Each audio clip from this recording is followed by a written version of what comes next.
Welcome to the Enlightenment Podcast, to our listeners and viewers joining us from all over the world as we dive into meaningful dialogue about Palestine, offering some insight and context that is sorely missing from mainstream legacy media these days, while also celebrating Palestine's incredibly rich culture, traditions, and history. Today, we're joined by Professor Omer Bartov, a leading Israeli-American genocide and Holocaust expert, a scholar who's definitively declared Israel's actions in Gaza as genocide, a position that was a process for him to reach, and we'll talk about that. We're looking forward to discussing this and discussing Palestine and justice in general. But before we do, let me take a moment to just acknowledge some of what is going on this week in Gaza, as the intentional starvation of Palestinians in Gaza by Israel continues, with the deaths of children and civilians, while the Israeli IDF continues to kill over 1,500 starving Palestinians this week, seeking food within the concentration camp and the Holocaust hellscape that is now Gaza. Let me give you a bio of our distinguished guest. Professor Omer Bartov is Dean's Professor of Holocaust and Genocide Studies at Brown University, described by the U.S. Holocaust Memorial Museum as one of the world's leading specialists in genocide. Born in Israel, he served in the IDF, participated in the 1973 Yom Kippur War, and ended his service as a company commander before becoming a renowned historian. He is the author of multiple award-winning books, including Anatomy of a Genocide and his latest, Genocide, the Holocaust and Israel-Palestine, First-Person History in Times of Crisis. His forthcoming book is called Israel, What Went Wrong?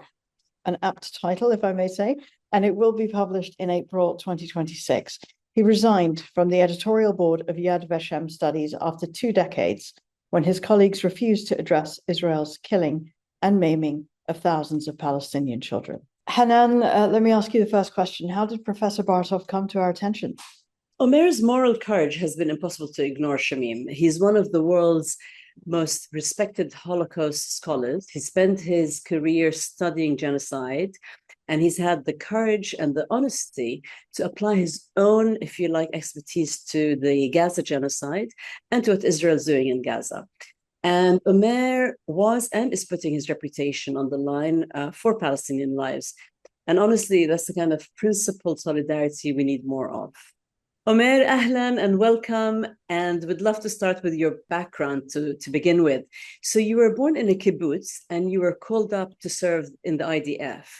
And you wrote in The Guardian that during your time while patrolling in the West Bank, in Gaza, in Sinai, that you really understood what it meant to occupy another people. We'd love to understand more. How did you see it and how did that understanding come about? So first of all, thanks for having me here.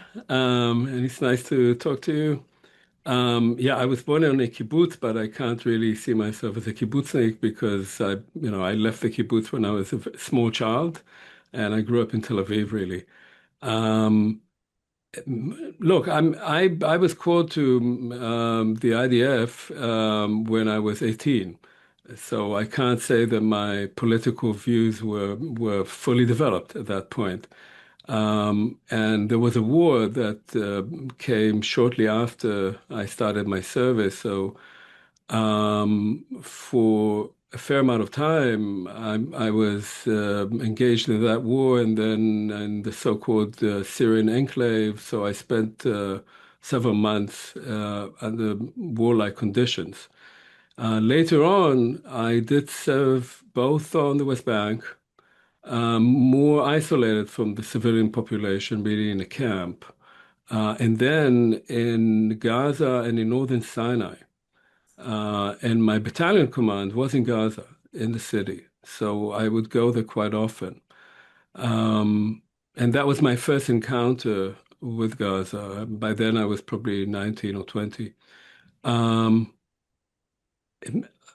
What I can say is that there were clear moments. I remember one very well of patrolling actually in El Arish, which was Egyptian territory, and feeling a particular discomfort.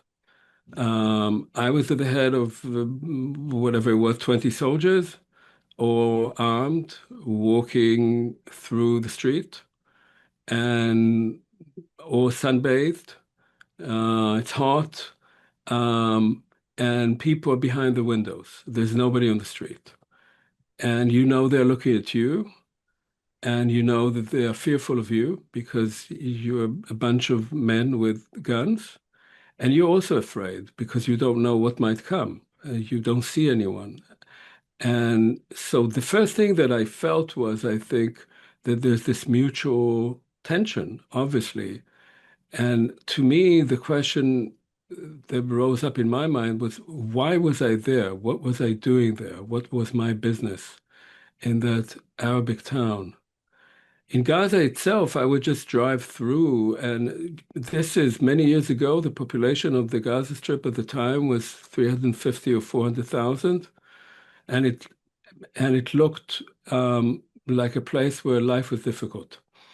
And I remember that well too. And having again that sense that this was not my place. So these were not well-formulated thoughts. I would say that already when I was in high school, and you have to remember the occupation begins in 67. I was then 12. So when I went to high school, the occupation was young. And we were young, and we were protesting against the occupation. And what I remember is that our saying was, occupation corrupts. Hakibush mashchit. And I don't think we really understood what we were saying, but I know now how true it was and how corrupting occupation is. It corrupts everything. It corrupts the occupier, of course, but it has also huge effects on the occupied. And there's a mutual relationship that could in some ways be boiled down to that moment of discomfort of walking through a city and not understanding why I was there and expecting violence, and knowing that the people watching me behind the shutters also expect violence, and that the situation, whatever your personal opinion is one that generates that it has to be changed from the core. And it's got nothing to do with whether you're a nice person or not a nice person, what your politics are. The conditions are those that will inevitably produce violence. Yeah. And sorry, I just wanted to pick up on something you said there. So there were demonstrations when you were at school. Was that something that your family or your community would have been in favor of, or were you sort of bucking the trend? And how did that relate to the fact that, some years later you're then an occupier, having said that this was wrong in your demonstrations? Yes. So I was in a high school in Tel Aviv called Tichon Chadash, the new high school, which was known for its more leftist predilections, although there were many people there who were known as sons of.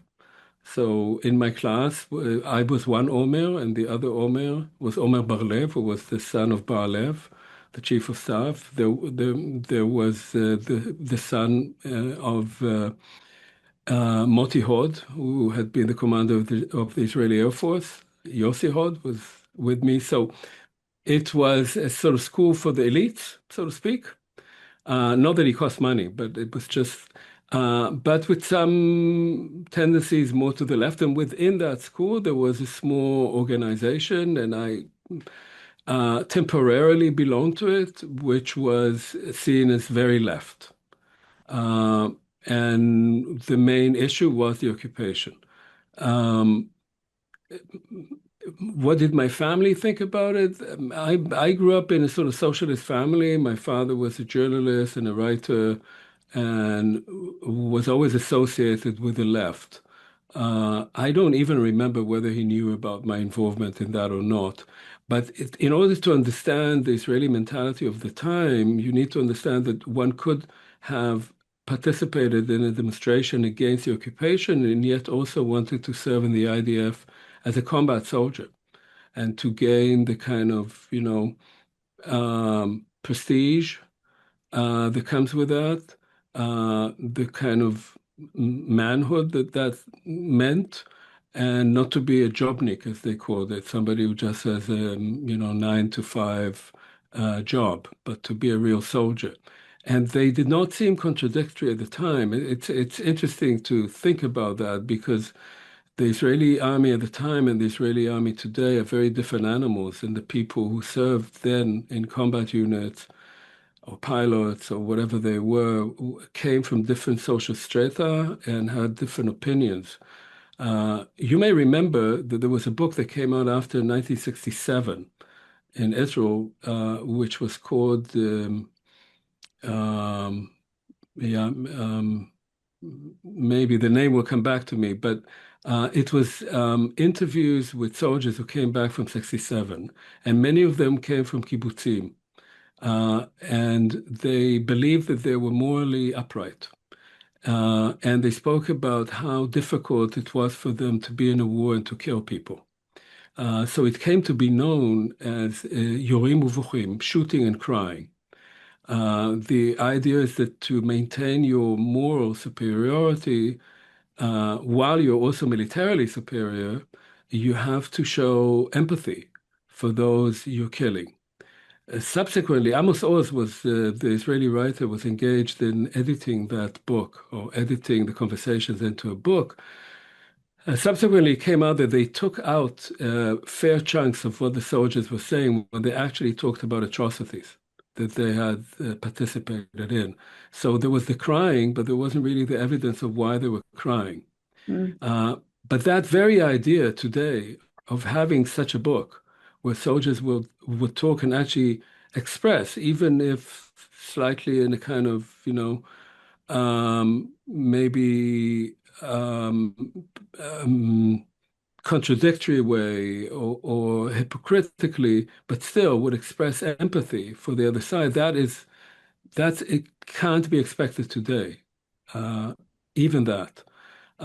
So it was different. And for me, I can't say that I came into real political awareness until quite a few years later, probably by 1987, with the first Intifada, I began thinking in much more concrete political terms and understanding what this was doing.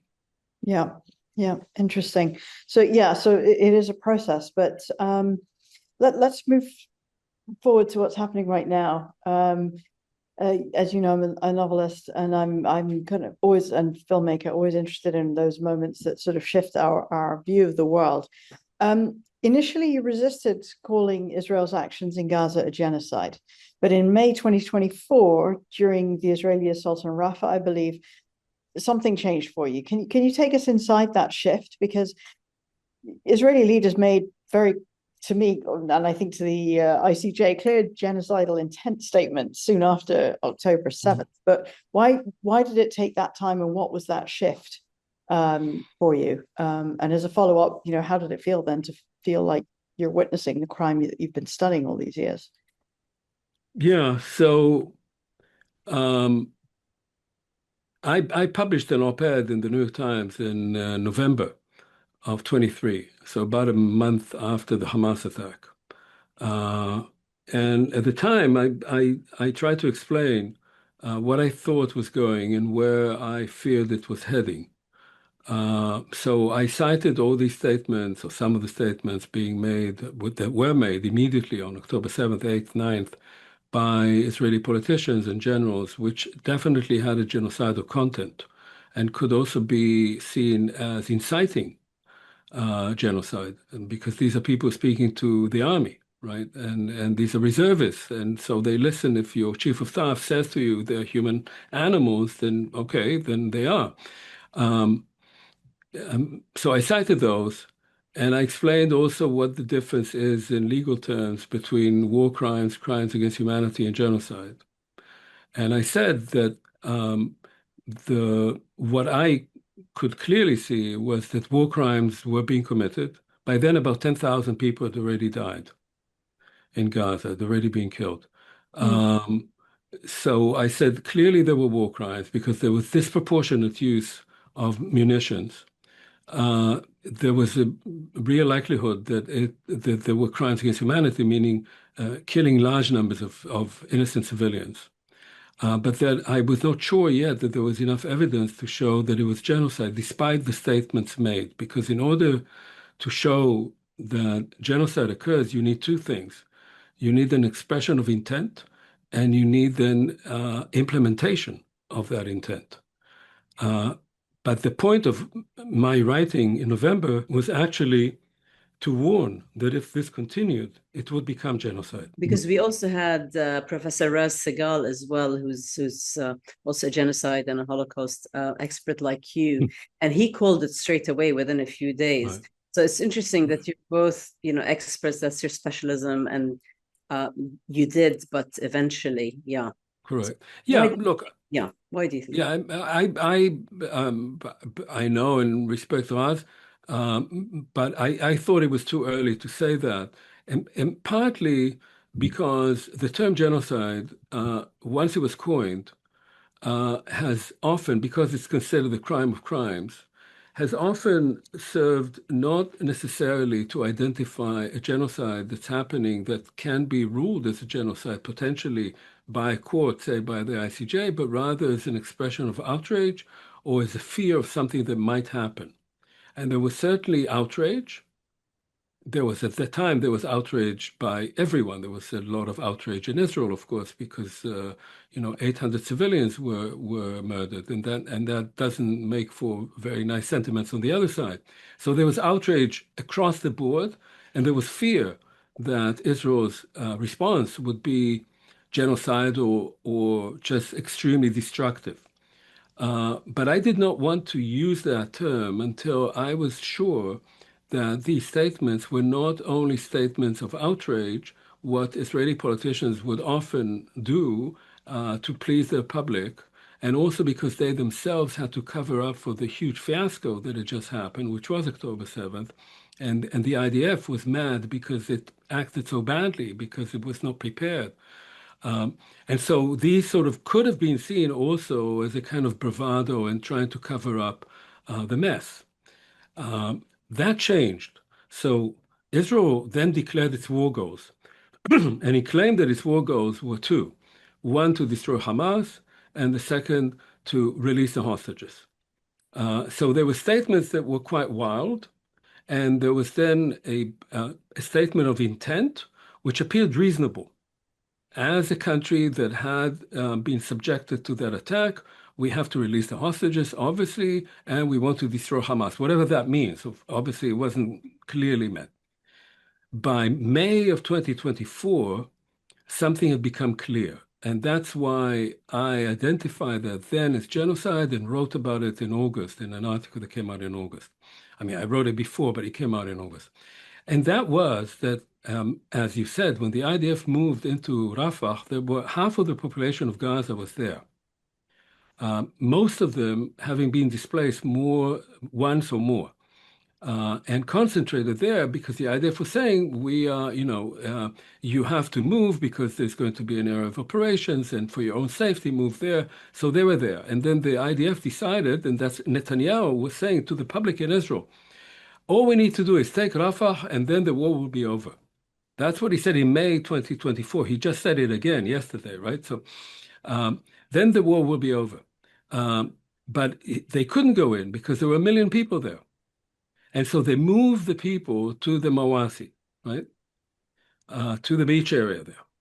And then they moved into Rafah and flattened it, destroyed it. By August, there was nothing standing. That made me realize that what the IDF was engaged in is not in trying to accomplish the official war goals of destroying Hamas and releasing the hostages, but was actually implementing those statements that were made at the beginning. We will flatten Gaza, they will have no water, no food, they're human animals, and we'll treat them as such. There's no one involved, and so forth. Because by then you could see a pattern that conformed to those statements, that when people were told, you have to leave for your own safety, and they left their homes, everything was destroyed so that they would have nothing to come back to. And it was not destroyed because there was Hamas there. It was destroyed because these were homes of people. And it was not only homes, but it was hospitals, it was schools, it was universities, it was museums, it was cafes, it was water plants. Everything was being destroyed so as to make the place uninhabitable, which was the goal, to make Gaza uninhabitable for its people, to push it as much as possible to the south, and hopefully somehow they will disappear. Somebody will take them in, or maybe they'll die out.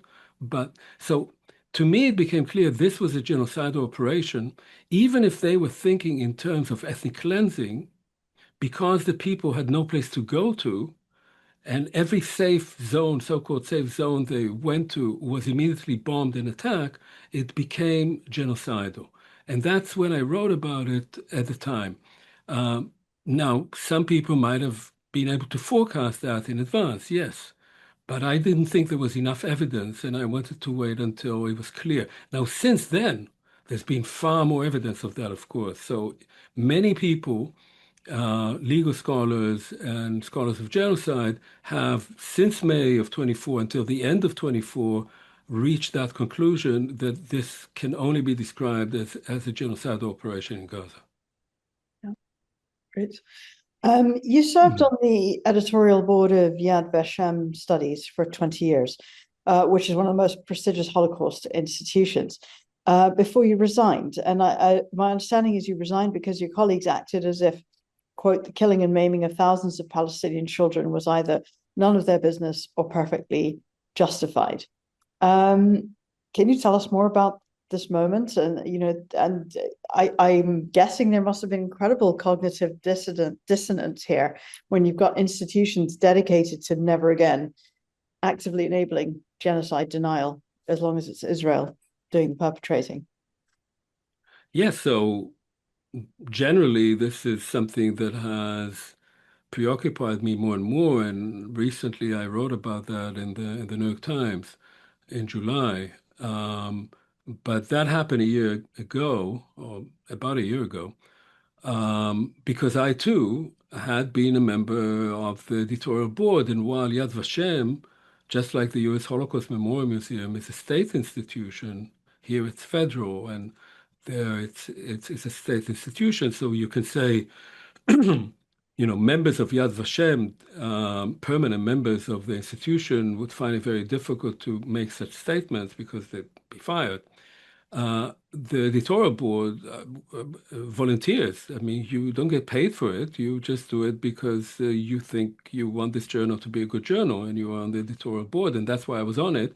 And many people who were on the board at the time were not Israeli.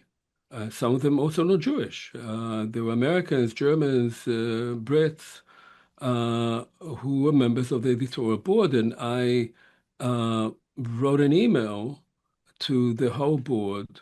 That was in response to the difficulty that the journal was having in soliciting good articles. And there was a sense that that had to do with the fact that Israel was doing what it was doing in Gaza, that people were uncomfortable submitting articles to the journal. And when we got that email from the editor, I responded by saying, I can understand why people may feel uncomfortable giving us articles, even though these would be about the Holocaust. And I said, I want to take the opportunity also to say to all members of the board that I feel increasingly uncomfortable being on this board without us as independent people, not members of the organization, just contributing our time and efforts, that we say nothing about what is happening in Gaza. And I said, what you cited. And the response was mostly silence, which is typical of what has happened since then as well. All institutions dedicated to commemorating and researching the Holocaust have said nothing about Gaza. And the response of most Holocaust scholars, not all, but most, because there are some on one side who have spoken against what is happening in Gaza, and some who call any criticism of Israel's policies in Gaza anti-Semitic. but the majority have just stayed mum. And I said it was very difficult for me to do that. Most people did not respond. One person was very angry at me, and he was not an Israeli. And one sort of said what I wrote gives him pause. And at that point, I said, well, I think I've done my bit. I served for 20 years. I'm calling it off. And I just resigned. So it was sad because this was not only an Israeli thing. Somehow, I mean, I have great respect for a number of Israeli scholars, like Shmulik Lederman, most recently, who have come out and said what it is, or Amos Goldberg. They live in Israel, and they've spoken out. And it takes courage to do that there. But to be a Holocaust scholar living in Germany or in Britain or in the US and to know what genocide is and to see it unfolding and to refuse to say anything, I really could not understand that, and I didn't want to be part of that silence. Yeah, and as you say, it's baffling. Even like non-Jewish Germans who have, created the most horrific crime of all crimes, the Holocaust, how their position is very intransigent when it comes to supporting Israel, no matter what, or the settler colony of Israel. But your expertise in war crimes, it provides a devastating evidence that exposes really the Israeli settler colonial violence. And you've drawn comparisons between the mentality of the Israeli soldiers in Gaza and Gaza and the German army during the Soviet Union, World War II. Omer, could you talk about the specific patterns of your research and how you see that replicated in the IDF's conduct? Because, and can you talk about the systematic nature of what Israel is doing to Palestinians? Because we as Palestinians, we don't, I know you said 18 and the glory, but we see the IDF as the occupying genocidal force. So it has been since inception. So I'd love to know about your sort of studies and comparisons. Yeah, so actually my very first academic research and my dissertation and my first two books were about crimes that were committed by the German army in the Soviet Union in World War II. And interestingly, at the time when I started doing that, which is in the early 1980s, the consensus in Germany was that, yes, Germany took responsibility for the Holocaust and Germans were collectively sort of responsible, but that the army was a clean army. The army was fighting a decent war, and crimes were being committed behind the back of the soldiers. And that meant something for Germans for decades thereafter, because most Germans had relatives who served in the army, their fathers, their uncles, their brothers, and you could not think of them as having taken part in a criminal war. It was easier to say, well, it was the Gestapo, the SS. I don't have any relatives there. No. But they were actually victims of the war. And that was something that was very common in Germany, also in films and stories. These poor, nice, decent young men who went to a war that Hitler incited and became victims of that war.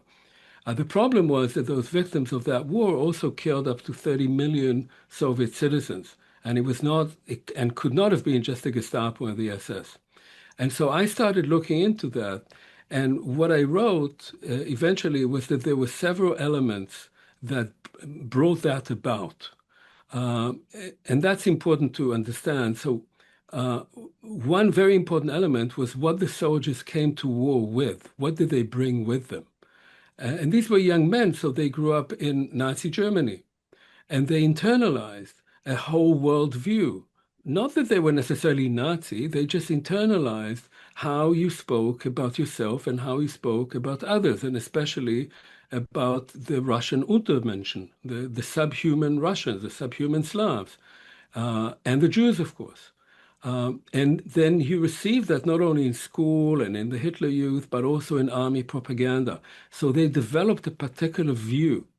And it was not just an ideological view, it was something that could be implemented. That is, if those people are such and they are a danger to us, then they have to be uprooted. They have to be destroyed. So this was one element. A second element was that they went to a war that was a really ferocious war in which many were killed. There was a lot of devastation. And that discipline was extremely harsh in the Wehrmacht. And so as a result of these components, what you could see, and that's what I was talking about. Initially, I talked about it with these students that I met in Beersheba when I came to give a talk there, which I never gave at the University of Ben Gurion. What it did, it meant that when they saw atrocities carried out, they saw piles of bodies, dead children, women, even though they knew who did it, it was their soldiers, it was them, it was their units. They saw it as proof of the inhumanity of the other side. They always attributed their own crimes to the other side, both because they could only conduct that war while thinking that the other side were not human, and because of the expectation that because of what they were doing, if they ever lost, then the enemy would come and do that to them. So there is a process of always feeling yourself to be the victim. And that was crucial in many ways to the Nazis from the very beginning, because Nazism grows out of the defeat of World War I. And Germany lost World War I, according to this myth, because he was stabbed in the back. And he was stabbed in the back by the socialists and the Jews. And so that notion that Germany was a victim and therefore it lost World War I and lost its territories and its pride and its army, and now was rebuilt to take revenge on those who victimized it, who brought about its downfall. And at the same time, you know that because you're using these extreme measures, because you're killing so many millions of people, if you lose, you imagine that they will do the same to you. It gives you even a greater kind of motivation to carry out this kind of violence. Now, if you try to project that to the IDF, there are elements here that are clear. So first of all, there's been a dehumanization of Palestinians that far precedes, of course, October 7th, which is a product of the occupation. If you occupy people, it brutalizes you. It dehumanizes you, dehumanize them, and you dehumanize yourself by doing so. That's an inevitable process. It cannot but be like that. And then you add to that the notion that immediately was created after October 7th, that Hamas is not just a terrorist organization or Islamic fundamentalists or whatever, they're Nazis. And they're described as Nazis.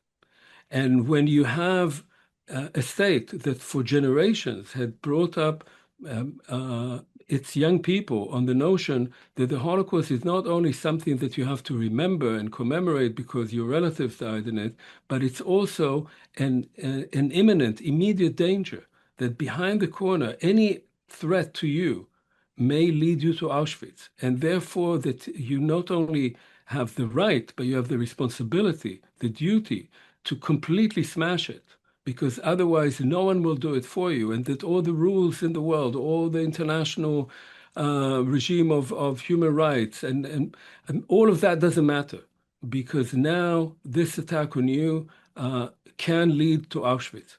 That kind of mentality, when you then take young men and you put them in Gaza, and you tell them now, you use the tactics of the Russian army, you are simply going to destroy everything, and those people are human animals, and they are Nazis, then the reality in which you live, when you're surrounded by dead bodies being eaten by dogs, when you brutalize and are brutalized through that, has this self-perpetuating dynamic. And the society in the rear refuses to know anything about it. So that even soldiers, when they come back and they want to talk about it, nobody wants to listen to them, not even their families. They want this to be done. They want the place to be eradicated, and then they want to forget about it. in Germany, of course, it didn't succeed. And I hope that it won't succeed in this case too. But that's the kind of dynamic that you see that to me was quite frightening to realize, because I met those students who had just come back from reserve service, and in many ways they reflected that kind of mentality. Well, everything you've described is, in terms of the Nazis and their ideology, sounds just like the Israeli and the IDF Zionist ideology for us Palestinians. So, Omer, my family is Christian Palestinian. My dad from Bethlehem. My mom was a Nakba survivor. Their family home in West Jerusalem was stolen, given to German Jews, and their building in Haifa, where she was born as well. And the Zionist propaganda to this day still claims that the Palestinians left voluntarily in 48 during the Nakba, which we call the Nakba al-Mustamirra in Arabic, the ongoing Nakba. But really, the Nakba hasn't stopped. I mean, we have it in 67 again, which we call the Naksa. You see it now. So I'd love to kind of get your view on how to expose this so-called voluntary displacement, which is really the expelling, versus the actual ethnic cleansing that's been going on slowly but surely all these years, and it's been, it's escalated to a genocide. So for the Palestinians, and for us, it's a continuation of not only 48, but I would argue since Zionism was formed at the end of the 19th century, and Jewish European settler colonial individuals with the support of Zionist Europeans started settling Palestine. So I'd love to know what your thoughts are on that. Well, look, I mean, everything you say is correct. From the very beginning, when Zionist Jews start coming to Palestine, their goal is eventually to create a Jewish community, eventually a state that would be a Jewish majority state. And in 1948, because they cannot get the millions of Jews they had anticipated would come from Eastern Europe and make it into a Jewish majority state, because most of them were murdered, they use the other tactic. They remove most of the population from what becomes a state of Israel, and thereby succeed in creating a Jewish majority state. Only 20% of whose population are Palestinians. And by the way, these proportions have remained to this day, right? It's still 20%. So it's done through massive operation of both ethnic cleansing and then erasure. And it's not only the expulsion of Palestinians, but also, of course, not enabling anyone to come back. And doing what you see happening in Gaza now, destroying their homes so that they will have nothing to come back to, and building kibbutzim on top, or planting forests or whatever, right? And clearly, in Israel, there were a lot of people who were talking already in 2024, the latest, that this is the Gaza Nakba. And so there was a view for many years, and when I was growing up in Israel, everybody said that the Palestinians voluntarily left. Their leaders told them they would come back as victors and all of that. I think that hardly anybody buys that in Israel today, but there are many people who will say, but they didn't finish the job. That's what they would say. It was a Nakba, but we're still stuck with these 20%. And those also should have been expelled. So in that sense, all of this is this is what we are seeing. And as you say, because Hamas provided Israel with the opportunity, provided this government in particular, the most far-right government Israel ever had, whose members, Ben-Gvir and Smotrich, are both messianic and genocidal, gave them the opportunity, they're now trying to carry out a Nakba. And yes, there has been, of course, an ongoing Nakba from 48, or if you want to go further back, you can as well. To me, I mean, when I think about it, it's obviously a very depressing account of the kind of country that I grew up in.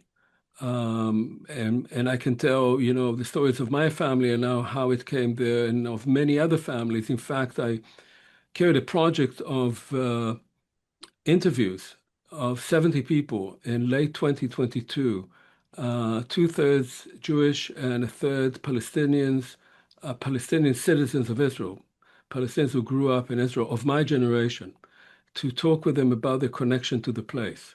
And that will be a book. And it's very moving, these individual stories, much of which is based on loss of a home, loss of land, loss of people, on both sides.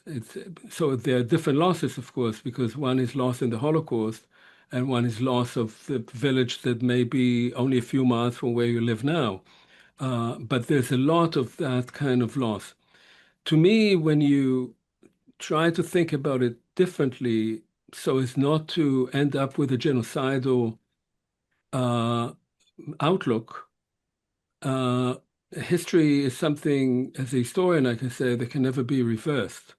You can repair, you can try to build, but you can't reverse.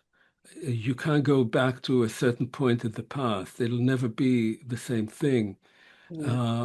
And for me, the only conclusion that I can draw from this and from the horrors that has happened since October 7th is that it could be an opportunity for something else. Of course, that opportunity is slipping out of our fingers now, but it can be an opportunity to understand that this issue cannot be resolved with bombs. It cannot be resolved that way. You cannot destroy your way out of it. I agree. But as a historian, you're the historian. I would argue that if we don't understand our history and the history of really what happened, that's why I bring back the Nakba al-Mustamira, it's still ongoing. So unless absolutely. Yeah. No, I mean, look, absolutely. So the only way that you can move forward politically is by acknowledging wrongs. And that's not only the case of Israel. I've studied all kinds of other countries that had many wrongs that they had to address, and it took them decades to do so. But when they do so, they can start thinking about the future. As long as they're in denial of the wrongs that they perpetrated, they can't actually move forward. They're stuck in that denial.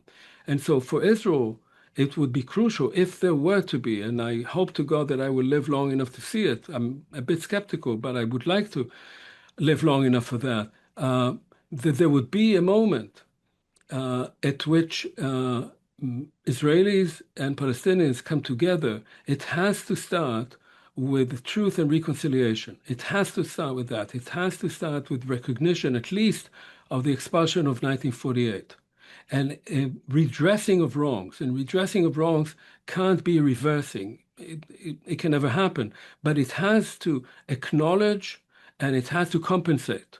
It has to do something. The best example of that, ironically again, of course, is the restitution agreement between Israel and Germany in the 1950s. You can't reverse things, but you can move forward if you acknowledge the wrongs and you compensate for them, and then you create a path forward. So yes, that has to happen. It's obviously not about to happen. We don't see that at all. In fact, Israeli society's moved right now exactly in the other direction. But I think that direction is a cul-de-sac. I don't think Israel would actually be able to persist as a state with international recognition the way it is proceeding right now. It will become and is becoming a pariah state. It will be shunned even by Jewish communities around the world. So if it doesn't strike that path, it will end up like South Africa. But in the long run, this is the only way. You have to face up to the past before you move forward.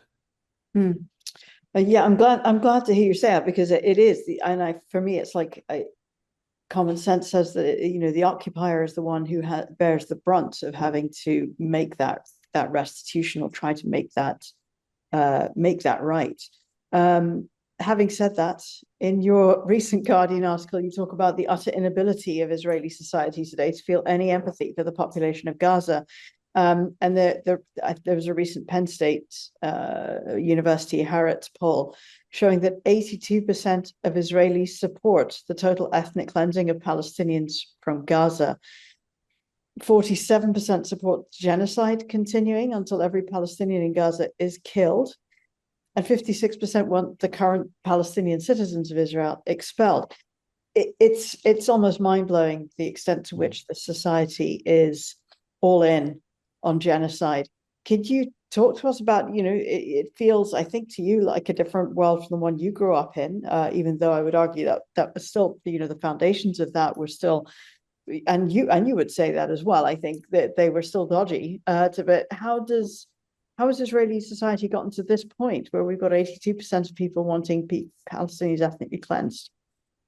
So, I'll say about that poll, and I know the couple of people who did that, has been criticized, and it's possible that the numbers are somewhat smaller.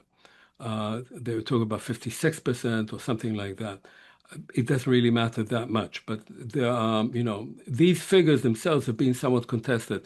But I would say that I'm saying it just for the sake of accuracy. So I came to Israel after October 7th for the first time in June of 24, and it was quite shocking to see how people refused to talk about Gaza. And I don't know people on the right in Israel. I have no friends who are, so all of the people that I know are from the center to the left, different degrees, and they just couldn't talk about it. They wouldn't talk. And some people expressed some discomfort toward me first talking about it and saying to me, you don't live here, you don't know what we've gone through and so forth. You are an outsider, you live in your air-conditioned study and so forth. But mostly people just wanted to change the subject.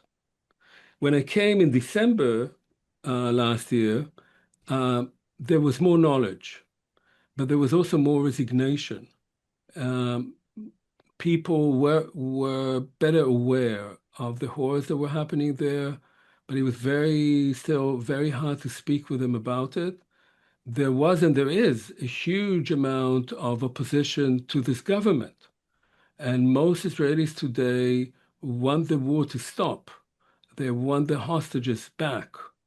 But what does it actually mean? It's not that they care about what is happening in Gaza. There is, since these photographs, like in any case, public opinion, even in Israel and certainly around the world, shifted, especially when these photographs of starving children came out. And that's happened in the past, that a particular image has that effect, that people cannot deny that it moves them. This happened during the Bosnian War, if you remember, with these people who were seen emaciated prisoners, Bosniaks behind barbed wire. It happened with the girl in Vietnam that was burnt by napalm running. So there are images that sort of move the public. And even in Israel, that was sort of, there's more talk about it now than ever before. But it's, and there are people demonstrating, including some of my friends with pictures of Palestinian children on the street, but they're abused by the passers-by. You don't need the police. People are spitting at them and tearing their pictures and very angry at them for even raising that issue. Because there are no uninvolved and because they are all Hamasniks and because they just have to. So how do you deal with that? I mean, my sense is that as was in 1948, if Israelis woke up tomorrow morning and were told the Palestinians are gone, they went to Canada, nobody will ask how it happened. People will just have a cup of coffee and start their day. That's so it's a kind of denial, but it's also a wish, a dream. And the only thing I can say about it is that all of this is a product of a long history, and that it can change. And there is evidence that that kind of mentality can change. It can change in two ways, I would say. One is if you think, with all its faults and all its problems, the moment of the Oslo Accords in the early 1990s, there was a shift in public attitudes in Israel, and of course among Palestinians too. There was a shift. There was a sense that maybe we can create something else. Maybe we can think, how do we all live here with equality and respect and dignity for all? It was a short moment, and Rabin was shot, and it was over. But that's one way that you can change people's mentalities, if you give them another option. But the other option, because people are not going to wake up and the Palestinians will be gone. It's not going to happen, and it's not 1948. The other option is massive pressure. The other option is to make people feel the price of what they're doing. And October 7th was not that. Unfortunately, it wasn't that. It didn't wake people up. It actually, as they said in Israel, people sobered up. The Israeli left said, now, we had always wanted peace with the Palestinians, which was nonsense. And now we know that they just want to kill us. This was the first response. And across the board, it was quite devastating to see that. So it wasn't enough. But it is possible to change minds. It's possible to put Israel back into where it is in terms of power politics. It's possible to make Israelis feel the pain to the extent that they will start thinking about an alternative. But it's not happening.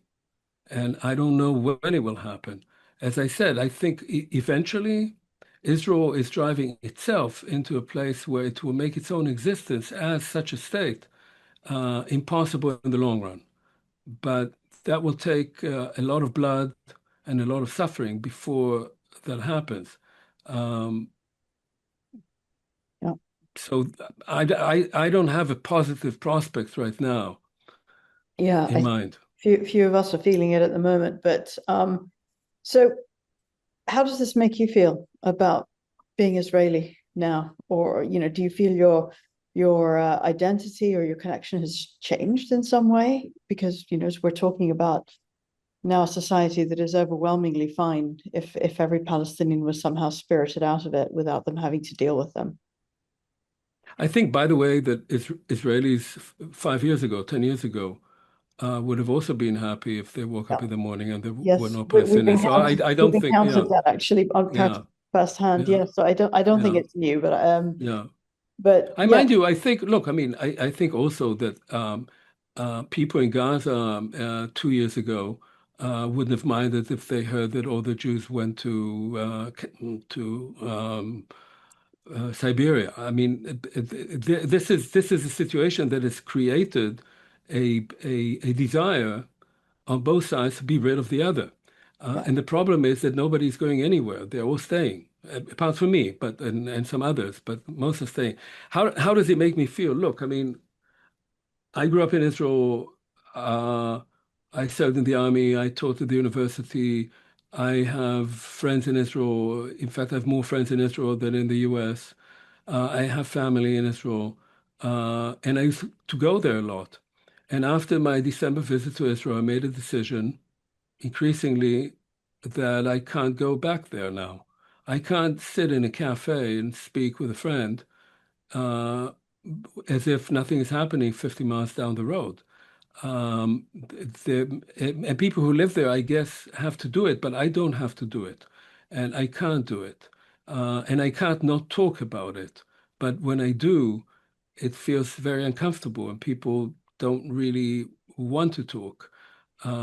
And you can be sitting next to someone, to young people in a cafe, and you know that the day before, the day after, they're putting on their uniform and going to destroy things. And it makes me, of course, very sad because, yes, you're right that a lot of this was, I don't believe that anything in history is inevitable, but there was a particular path and there were points. There were different points. I wrote a book about this, that will come out soon, but there were different points at which a different path could have been taken, but it wasn't. And so, yes, things were, in a sense, the writing was on the wall. It always was. Things could have always changed. They still can, but they're not heading that way. And it may be that this night will have to become even darker before ultimately some light comes on the other side. But for me personally, it's very sad because I can think that maybe I'll never be able to go there again. Mm-hmm. You see, I think, well, I used to maybe think that before, but I actually think, at its core of Zionism is the issue, and it's a truly evil ideology. Like you talk about the Nazis, for me, it's very much there with this fascistic points of view and implementation, where you see soldiers bragging, killing people, blowing up homes, behaving in a way that is really atrocious. But you also mentioned Itamar Ben-Gvir and the far right and your friends in the middle and on the left would have wanted maybe some semblance of peace. I would even argue, I don't think anybody wanted peace. They just bought time. Prime ministers and governments, whether it's right, left, coalitions, they continued with the settlements. They continued with each so-called peace proposal, squeezing more and more out of the Palestinians and buying more time to treat them more like slaves, whether through the concentration camp of Gaza, whether it's the West Bank walls. I mean, my family, my cousins live in Bethlehem, and I see what they go through. It's really, I think people would feel kinder towards animals than they do towards Palestinians in Israel, and they've very much. And I'm not saying everybody, but the majority by far. So for me, for someone like a Ben-Gvir or any of those who followed Rabbi Meir Kahane, and I'd love you to talk about it, because you said he was like a Jewish Nazi, and that drew, I think you described him as a Jewish Nazi, which drew backlash from the Zionists. Can you first talk about, because some of our audience don't know who Kahane is, what his followers stand for, and why is it important to name this ideology and the reality of it? Because it seems like the majority of Israelis, even those who were supposedly on the left or in the middle, it's kind of moved and shifted so far that they blame it on October 7th, but really it's cause and effect. And if you treat people like this for 77, 80 years, and you expect to carry on with your lives and living in Tel Aviv and having, like you said, the cafes and talking about whatever, and ignoring the fact that you are enslaving people into all these horrific conditions, something is wrong at its core. It's just very rotten as far as I'm concerned. So I'd love your thoughts on that. Sorry, too many questions. Yeah. So I'll try to respond to some things. On Zionism, and that's, the book that I wrote tries to sort of show a particular path. I think that Zionism begins as a movement of emancipation, of liberation, of appeal to humanitarianism by a minority that is subjected increasingly to exclusion, to violence, and eventually to genocide. And a lot of early Zionist texts are about that. And there is a lot of violence against Jews long before the Holocaust, of course. When Zionism starts realizing what it's doing, that is, when it actually comes to Palestine, then it immediately, functionally becomes a settler colonial movement, because that's what Zionism does. It talks about it openly. It comes to colonize the land. And my view is that during the 1920s and 30s, when Zionism is building a state in being under the aegis of the British Mandate, at the same time, Jews are increasingly being persecuted in Europe. These two sides of Zionism, one which is a settler colonial aspect and one which is a movement to liberate Jews who are being persecuted because they're a minority, are operating side by side, these two aspects of it. And in 1948 comes the moment at which the state that is created can say, we have now accomplished the goal of Zionism, which was to create a Jewish majority state. So we can take Zionism and put it in the archive and now create a state that would be just, a state that actually could now deal with at least the issue that we expelled so many people. And can try to redress at least some of those wrongs so that we fit into this region and we become neighbors with the people around us, including those that we had expelled or those who remained with us. But it does none of that. And it refuses to pass a constitution, which it promises to do by October of 1948, and it never does that. And at that point, Zionism starts changing from this sort of double-faced movement to a state ideology. And as a state ideology, it becomes increasingly exclusive, increasingly militaristic, and eventually increasingly racist. And so this is a process. The moment of 48 could have been a different moment, but that's one path that wasn't taken. So for me, the kind of Zionism that the state of Israel has now is an indefensible ideology. And people who speak about themselves as Zionists vis-a-vis that Zionism are defending racism, exclusion, and genocidal policies. Which is not to say that I am anti-Zionist, because I'm not, because I do believe the Jews, just like Palestinians, have a right to self-determination. What you don't have a right is to do it at the cost of others. And that's where the conundrum is, right? So that's just on Zionism. And I think for me... Before you go to the next answer, because I know I asked you a lot, just on Zionism, and I know you said 48 could have been different moments, but I just want to push back because, yes, the Jews were, for thousands of years and hundreds of years, been treated terribly in Europe, in Christian Europe, and I'm a Christian myself. But in the Muslim world, in the Arab world, they were Arab Jews, like, Avi Shleim, who we did a podcast with. They never considered themselves anything but Arab or Turkish Jewish or Iranian Jewish.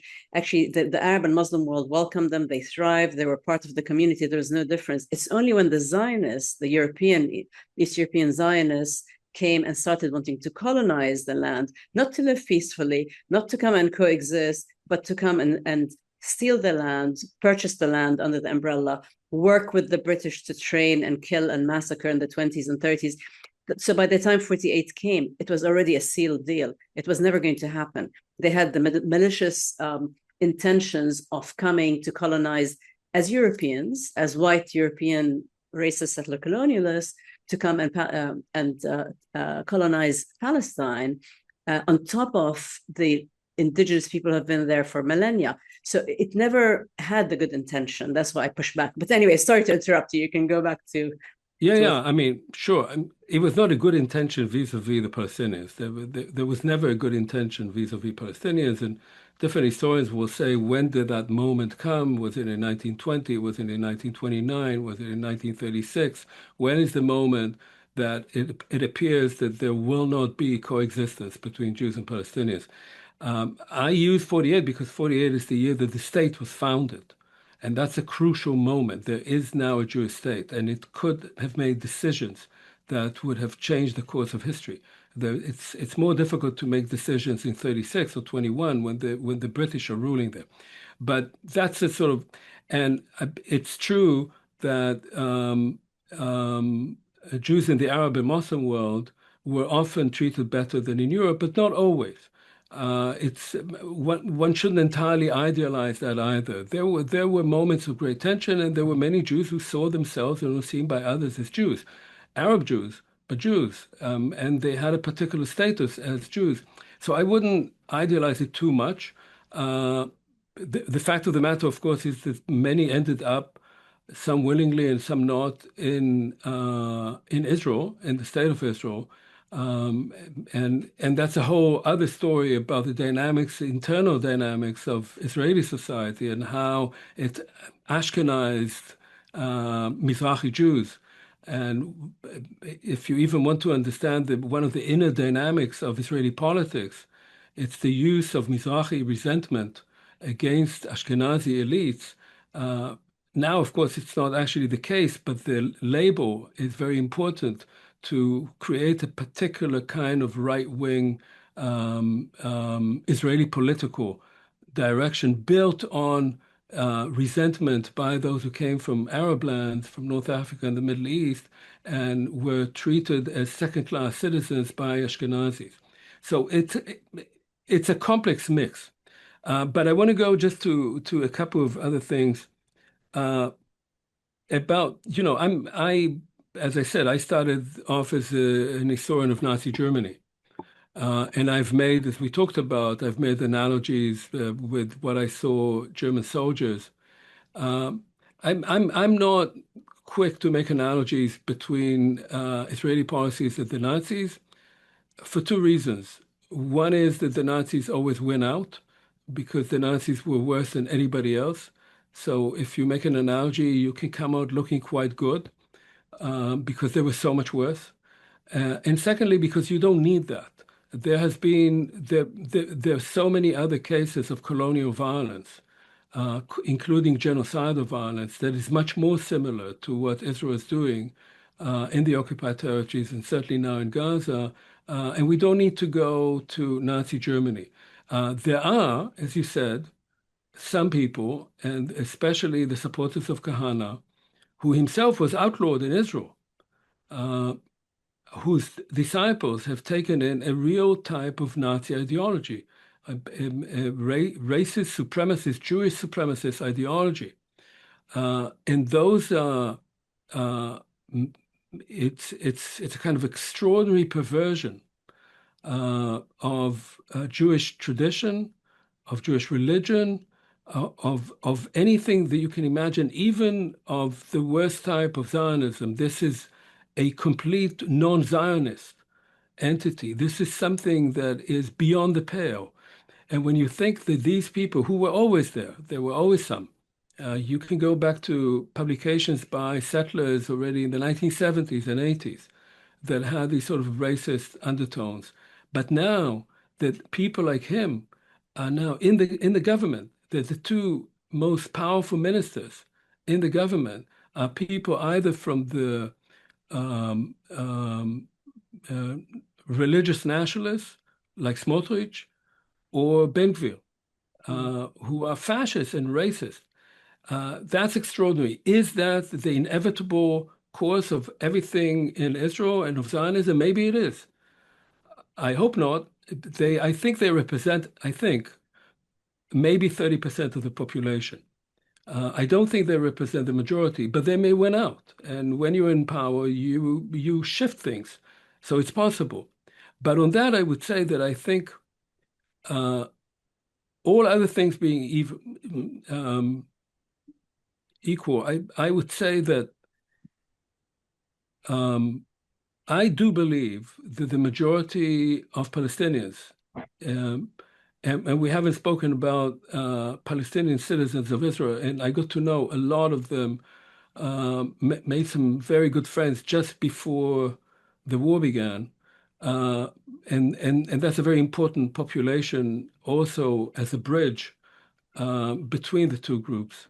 Often despised, I know, and marginalized by Palestinians who are not part of that group, and very impressive people. But I think that all Palestinians, or the majority of Palestinians, whether they're Israeli citizens or in the occupied territories, or in other camps around the region, and the majority of Israeli Jews, if they were given the opportunity,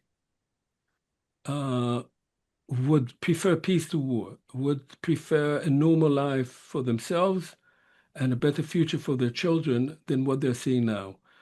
I think that in Israel today, and I know something about Israeli society, the sense of despair, of hopelessness, of misdirection is as strong, actually stronger than what was initially the kind of blind hatred and destructive energy toward Gaza after the Hamas attack. I think people feel that they have no future. with this kind, under this kind of ideology and in this kind of ongoing war that is draining, it's not really a war, of course, but the effort to destroy that is draining everything from the country. It's draining blood, it's draining money, and it's draining people who are leaving. And I think the one real problem we have is that people don't have any horizon of opportunity, any horizon of hope. They are locked into the thought that this is their fate. And that's exactly what the extremists on both sides, both Hamas on the one side, and I've no sympathy with those people. I met some of them some years ago, not good conversation partners. And the people on the right in Israel, the Smotrich and Ben-Gvirs, those people want to lock their own populations into a sort of grim logic that we have to destroy the other side and that we will do everything and it doesn't matter how high the price is. You have to come out of that logic. If you don't come out of that logic, this is what's going to happen. These two groups will continue destroying each other. I think that our goal as people who are not there, who have the benefit of living in somewhat more calmer surroundings, although in the United States right now, I can't say that we are very hopeful either. But it's our role to try and bring that about, to try to give people hope, to try to help them think differently, not in hatred of each other, not in dismissing each other. The people who live there are not leaving. The people I interviewed, members of my generation, Jews, they were born there and they're not going anywhere. As I said, some do, but most stay. Just like Palestinians, some do, for good reasons, because they want better chances for their children. They want better schooling. They know that there will be, but most stay. And we have to find a way for these two groups to share the space and not to keep thinking, how do we get rid of the other side? Yeah, I think you mentioned the Palestinians from 48 who, now I'm going to push back about romanticizing because, we interviewed Diana Buttu, who's a Palestinian human rights lawyer, on the podcast. She's one of my cousins, lives in Haifa, whatever. There's complete apartheid for Palestinians from 48. It's all on the superficial, like all fine, equal rights. It's not. There are many, many rules and regulations, and they feel really horrible. And so they're not a bridge to Palestinians from the West Bank and Gaza because they feel also discriminated against. So I think it is a bigger issue. And I think when you say, yes, they're not going anywhere, nor are the Palestinians, yes, but one is the occupying force and one is the occupied. And one, it has this evil, racist, ethno-supremacist ideology, while the others are saying, this is our home, this is our land. And when Jewish Europeans came, there at the beginning, because I know from my grandfather and on both sides, there were friends, there were Jewish Palestinians, etc. It's only when they started showing their intentions and their racism and wanting to push everyone out that things started changing. And the same with the Arab Jews.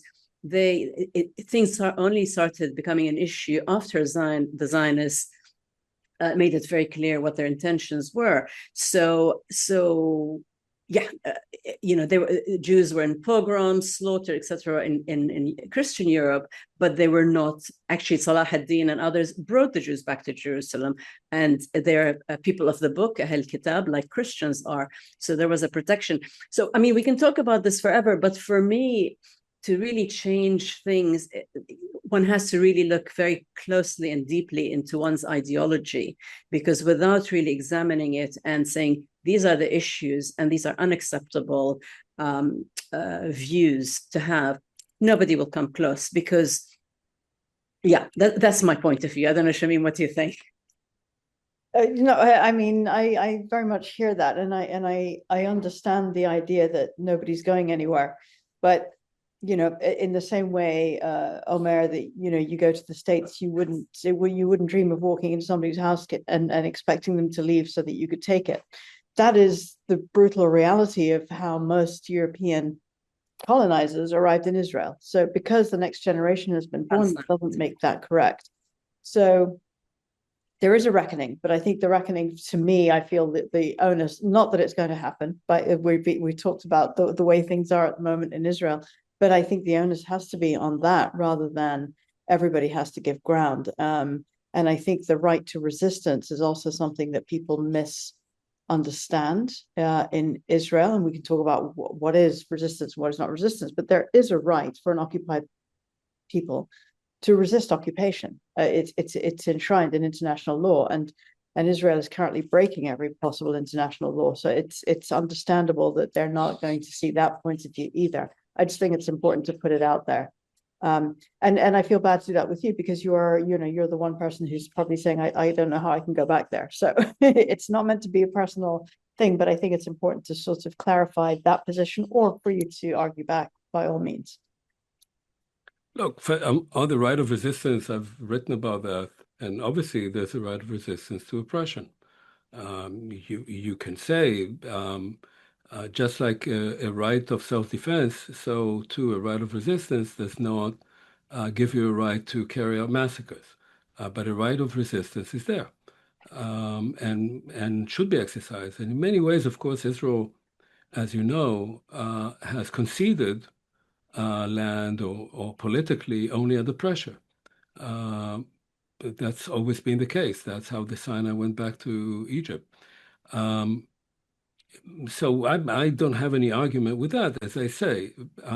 At the same time, just as I would say that possibly under certain circumstances, the IDF had no choice but to respond to the Hamas attack, but it had no right to carry out war crimes and genocide.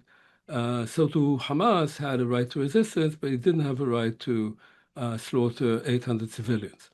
There were also 400 soldiers that people don't like to talk about, but those actually, that's a different category because they were soldiers. But civilians go in and killing children and raping and so forth. There's no one should claim that right. There's a whole other aspect to this, which is that in so many cases of genocide, they begin by the people who are then subjected to genocide doing something that appears to give license to the perpetrators to perpetrate genocide. That goes back to already the genocide in Namibia and Germans. Southwest Africa, which begins with an attack by Herero Africans on German farms. And then the Germans say, aha, these guys are savages. So they bring an army of 80,000 men or of 10,000 men and they kill 80,000 Herero. And they feel that they are the beacon of civilization, and those people they are killing are savages. And that's a very similar sort of mindset as to how Israel responds then to to the Hamas attack. But look, I mean, more generally, because we are trying to talk not only about the horror that is happening now, which I think we have no argument about, but about the future. And I do feel sometimes that there is a reluctance to accept that not only can one not reverse history, but that the desire, the hope that somehow things will change, that things will go back to what they were. As individuals, you reach a certain age and you think, it was much nicer when I was 40 than it is now. But okay, that's not going to change. You may have children and see them when they're 40, and that's nice, but it's not going to be you. And the same with politics and with countries, with societies. You cannot change the fact that there is a state of Israel. What you can do and fight for is to reform it entirely, to make it into a different kind of country.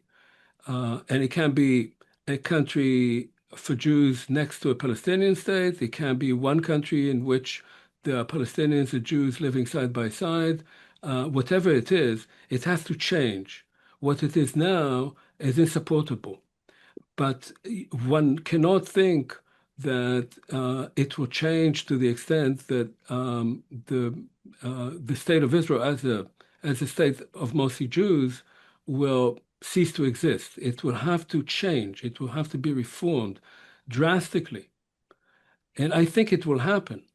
but I think it will happen the wrong way. I think it will happen only after it becomes an even worse state than it is. And you're right, both of you, that obviously there is now growing apartheid, not only in the West Bank, but also increasingly against Palestinian citizens of Israel, and growing violence against Jewish citizens, against anybody who is against the government.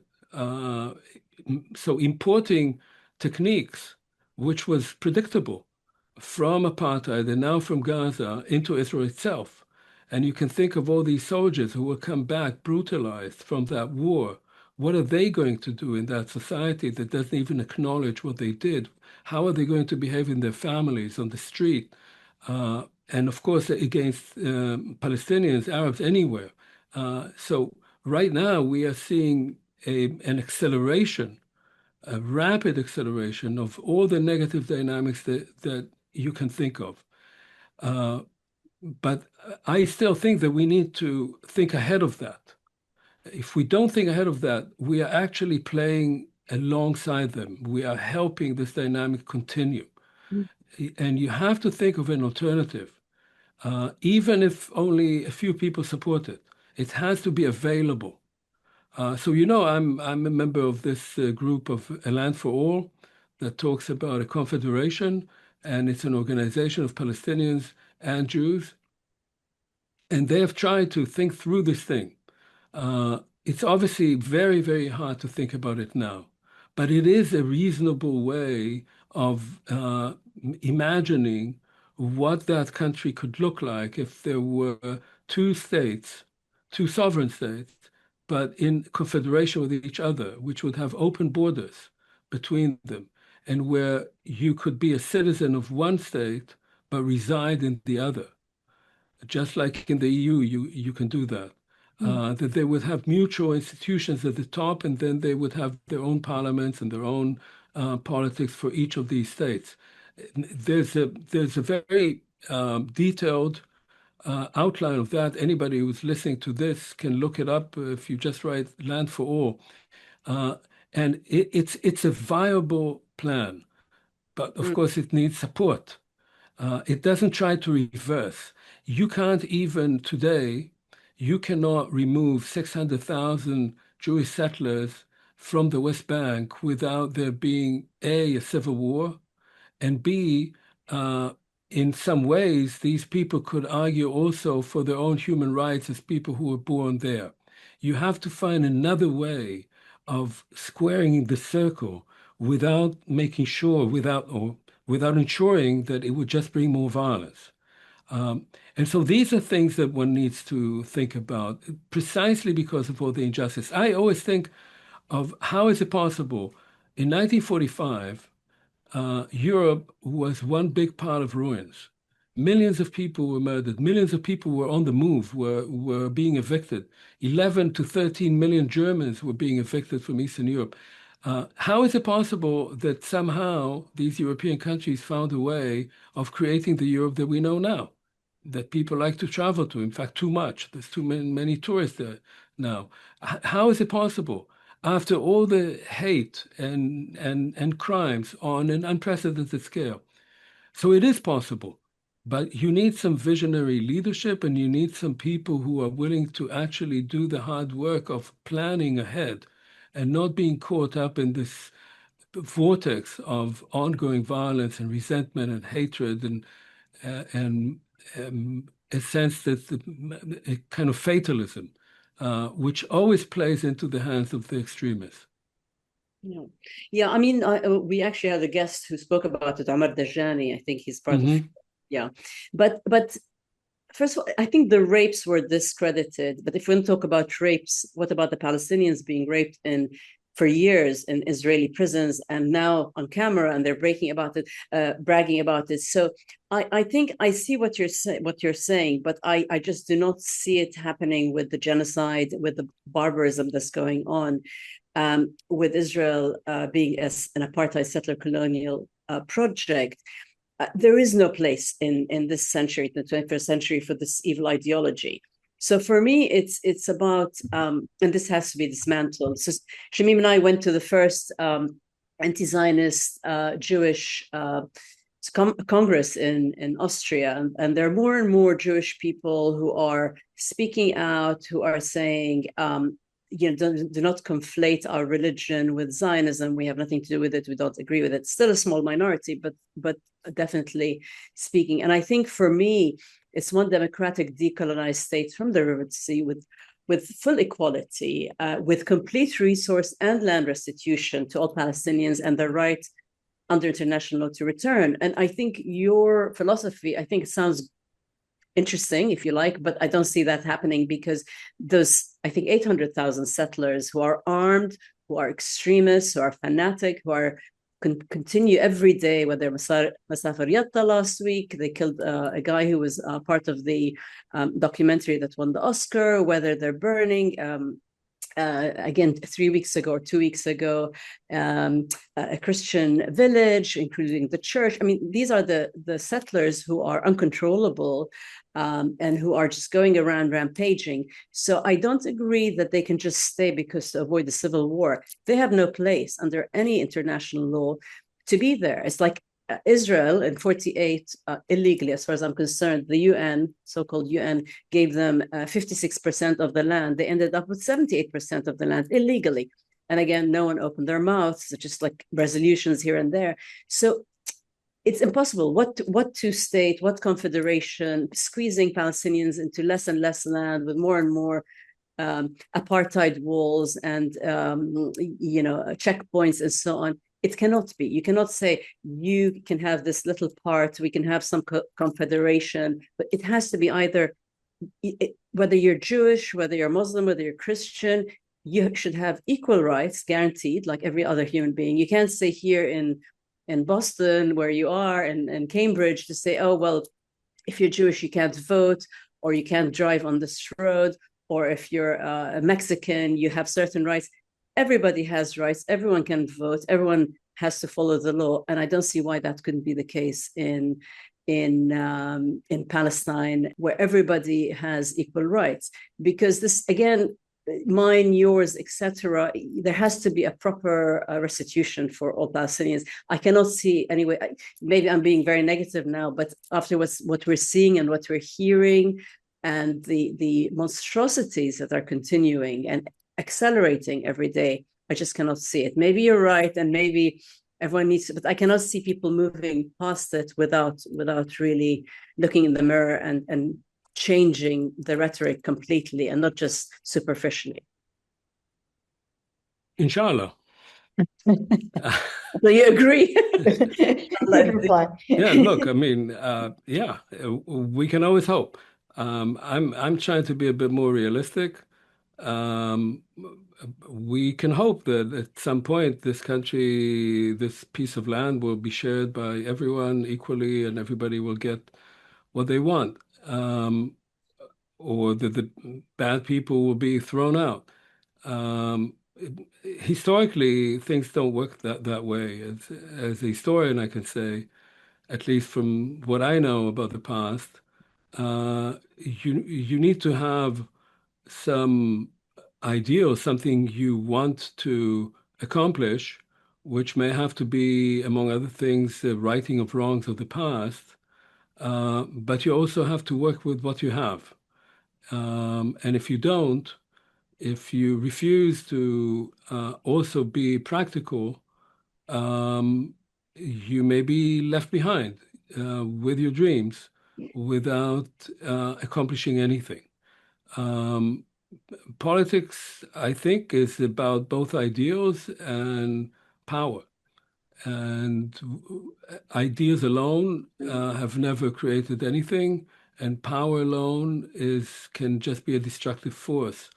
So I think that the idea would have been and would still be to have one state from the Jordan to the sea, shared equally by Jews and Palestinians. Even then, you would still have to ask what happens to property, what happens to people who live in Haifa now, who obviously took over homes, or in Jaffa, or in Tiberias, or in Jerusalem, or in Safed, or what happens to the people who live there now? Would you evict them? Would you send them to another place? And at some point, you have no choice but to try to find a way for two groups of people who have a claim to that place to recognize that both of them have a claim to the place and that they have to share that space.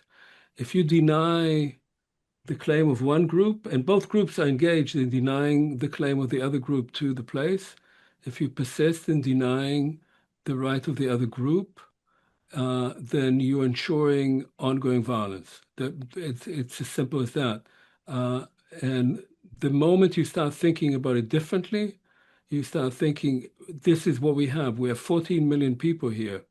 How do we make sure that they can live equally, that they can have a future of dignity, of equality?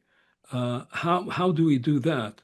And you stop thinking about, you don't deny the wrongs, you face up to them, you make the restitution that is possible, that your public would accept, which would never be sufficient.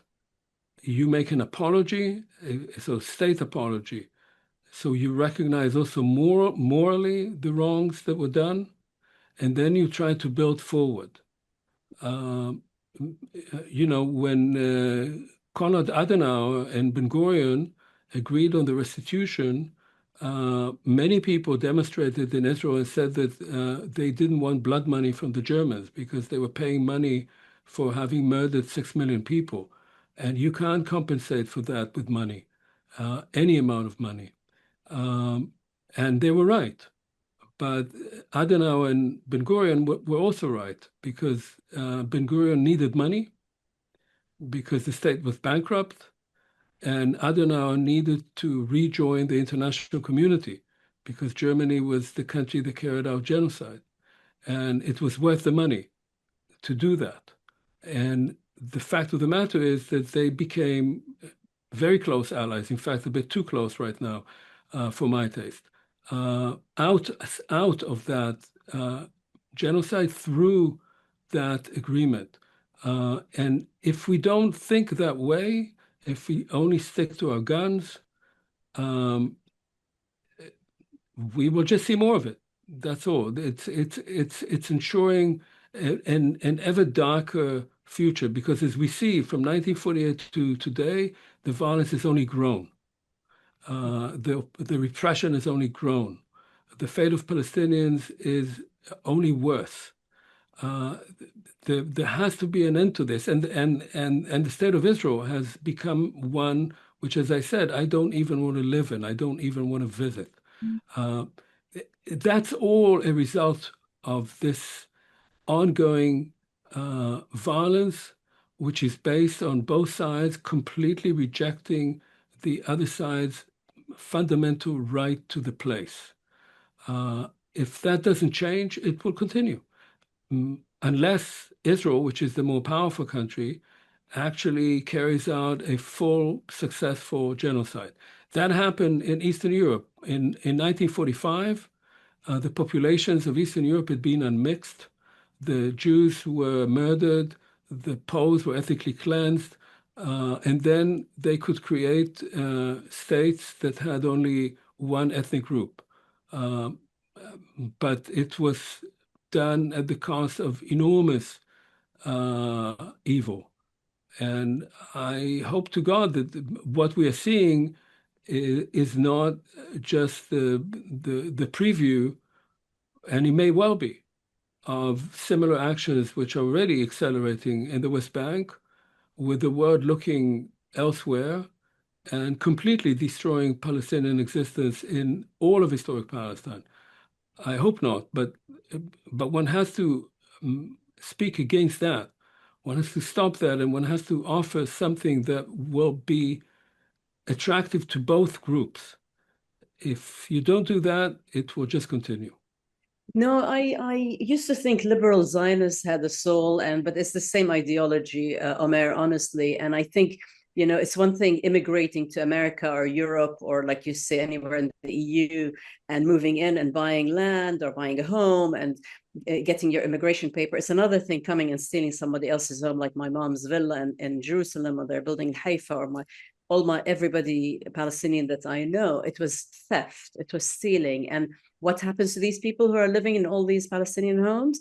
Well, they have to return them. I mean, why should they get away with just coming in and saying, now it's mine, when you're some East European Jewish person who suffered a horrible Holocaust and persecution, and then you come and not only take Palestinians' land and country and whatever, but then you treat them like the Übermenschen, or not they're the Übermenschen, and they are the sort of slaves, and and they are treated like slaves. I think we have to call it what it is. It's genocide, it's apartheid, it's slavery. I think it suited the Israelis and the liberal Zionists for 77, 80 years, as long as the Palestinians are quiet in their little camps and behind the apartheid wall and behind all that, as long as they're not bothering us, that's fine. And every once in a while, we mow the lawn, we bomb them, we kill them, we slowly expel them and ethnically cleanse them.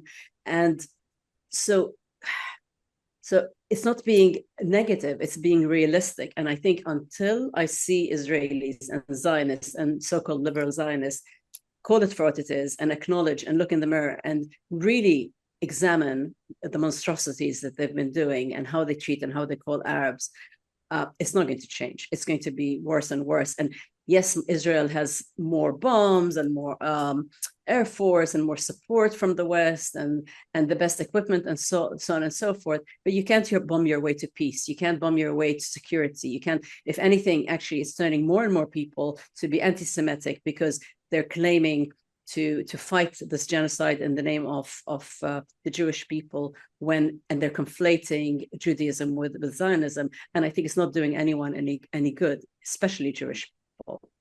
But anyway, that's my view. I don't want to end on a negative. Yeah. No, I just wonder, what sort of future do you envision? How would you like that to look like at the end? I'd like to see completely, which is what I mentioned before, it could be one state, and it has to be one state, and it has to be where everybody's equal with equal rights, but you have to have the right of return. There are 8 million Palestinians who are in refugee camps or like myself in exile who cannot come back. It has to be decolonized. It has to be democratic, equal vote, equal rights for everybody. It doesn't matter if your skin color, your religion, your ethnicity, or whatever. Like you have here, you can't say, oh, if you're as I said earlier, if you're a certain religion or color or ethnicity or whatever, you can only have certain votes and certain rights. This is just unacceptable in the 21st century. So unless everybody can live together with a constitution, because Israel doesn't have a constitution, with borders, it doesn't have borders up till now, with proper rules and regulations where they're respected. It could be multi-parties, it could be what have you, but it cannot be where we are the racist supremacists because we're Jewish or we're Muslim or we're Christian. No, this is just like this is wrong and rotten at its core, as far as I'm concerned. And this is ethno-supremacism that has no place. So that's my point of view. And maybe it's more negative, but I think this genocide has made me go even more to not accept or be convinced that I should be tolerant of the slaughter of my people and the treating of my people as they have been for almost a century now. So the only way I see it is full equality and restitution, resource restitution. Not that you have to get your water through Israel, you have to pay your taxes, you don't get your garbage collected, they control every part of your existence. For me, it's just, this is not humanity. And the Israelis, they just bomb their own people better than getting caught. And it's just like it's become I think it's always been a rotten system, and it's just become more evil and barbaric. But that's my point of view. Yeah, look, I mean, Well, Sorry. I think it would be nice if Hanan told us how she really thinks. No, don't mince my words. I'm very upset, as you can see, Omer, because they're just like every day you open the news, you see what's happening. It's just it's pure evil now. And I agree. This happening to Jewish people, and people turning their back or staying quiet and allowing it to happen. It's just unacceptable, whether you're Jewish, Palestinian, whatever your skin color or ethnicity or religion. Yeah, I don't think we have any argument on that. Okay, good. Well, which is a good segue into just a quick word about your book, Yes. the forthcoming book, Israel, What Went Wrong. It's coming out, I think, in April. Can you just give us a little bit about what you talk about in the book?